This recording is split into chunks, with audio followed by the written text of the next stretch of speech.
আসসালামু আলাইকুম। চ্যানেল 18 এর নিয়মিত খবরে স্বাগত জানাচ্ছি। আমি অদিতি সরকার। শুরুতেই সংবাদ শিরোনাম।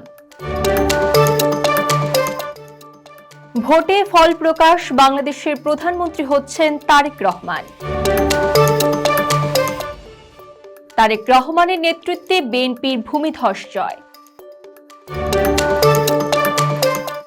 নতুন নেতৃত্ব, নতুন প্রত্যাশা, বিএনপির দিকে তাকিয়ে জনগণ। ত্রয়োদশ নির্বাচনে বড় ধাক্কা জামায়াতকে, হেভিওয়েট প্রার্থীদের পরাজয়। শুনছিলেন শিরোনাম, এবার বিস্তারিত। ত্রয়োদশ জাতীয় সংসদ নির্বাচনে একক সংখ্যাগরিষ্ঠতা পেয়ে সরকার গঠন নিশ্চিত করেছে বাংলাদেশ জাতীয়তাবাদী দল বিএনপি জোট।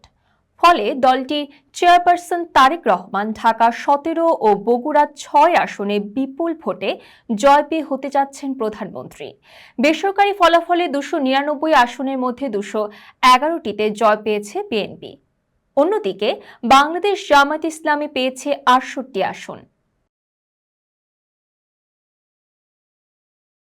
বিএনপি চেয়ারপারসন তারেক রহমানের নেতৃত্বে জাতীয় সংসদ নির্বাচনে ইতিহাস করেছে বিএনপি। দলটির নেতৃত্বে গঠিত জোট ভূমিধস জয় অর্জন করে একক সংখ্যাগরিষ্ঠতা নিশ্চিত করেছে। 299 আসনের মধ্যে 211টিতে জয় পেয়ে সরকার গঠনের শক্ত অবস্থান তৈরি করেছে বিএনপি জোট। রাজনৈতিক বিশ্লেষকদের মতে তারেক রহমানের কৌশলগত নেতৃত্ব ও সাংগঠনিক সক্ষমতার ফলেই এই বড় বিজয় অর্জিত হয়েছে।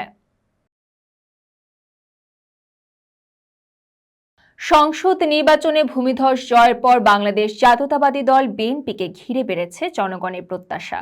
দ্রব্যমূল্য নিয়ন্ত্রণ, কর্মসংস্থান সৃষ্টি, সুশাসন প্রতিষ্ঠা ও অর্থনৈতিক স্থিতিশীলতা নিশ্চিতের দাবি জানিয়েছেন নাগরিকরা। বিশ্লেষকদের মতে নির্বাচনী প্রতিশ্রুতি বাস্তবায়ন ও রাজনৈতিক স্থিতিশীলতা বজায় রাখা নতুন সরকারের জন্য বড় চ্যালেঞ্জ। জনগণের প্রত্যাশা পূরণে দ্রুত কার্যকর পদক্ষেপের দিকে তাকিয়ে দেশবাসী। নির্বাচনে বড় ধাক্কা খেয়েছে বাংলাদেশ জামায়াত ইসলামী। দলটির সেক্রেটারি জেনারেল মিয়া গোলাম পরোয়ার সহ 3 হেভিওয়েট প্রার্থী পরাজিত হয়েছেন। এছাড়া সহকারী সেক্রেটারি জেনারেল হামিদুর রহমান আজাদ ও আইনজীবী শিশির মনিরও বিএনপি প্রার্থীর কাছে হেরে যান। বেসরকারি ফলে দেখা যায় উল্লেখযোগ্য ভোট ব্যবধানে এই পরাজয়, যা দলটির জন্য বড় রাজনৈতিক ধাক্কা হিসেবে দেখছেন বিশ্লেষকরা।